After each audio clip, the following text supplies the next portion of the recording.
एक छोटा सा सवाल, आज जो केमिकल्स एग्रीकल्चर में यूज होते हैं क्या वो सच में सेफ होते हैं? स्टडीज के according long term chemical exposure cancer और न्यूरोलॉजिकल प्रॉब्लम्स का रिस्क बढ़ा सकता है। मार्केट में जो वेजिटेबल्स और फ्रूट्स मिलते हैं ज्यादातर उन्हें केमिकल फर्टिलाइजर्स के साथ ग्रो किया जाता है और जब ऑर्गेनिकली ग्रो करने की बात आती है तो वो काफी महंगा पड़ता है। इसी बात से मेरे माइंड में एक फियर आ गया, क्या ये मेरे घर के लिए सेफ है?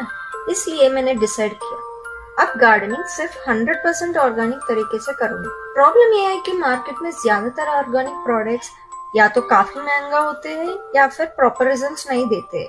मेरा क्लियर गोल है पूरे साल अपने प्लांट्स पर 1000 रुपए से कम खर्च करना और फिर भी हेल्दी और ग्रीन प्लांट्स चाहिए। अगर आपके पास या आप जानते हो कोई ऐसा जेन्युइन 100% ऑर्गेनिक प्रोडक्ट तो कमेंट में बताओ। मैं खुद प्रोडक्ट चेक करूंगी और ट्राई करूंगी।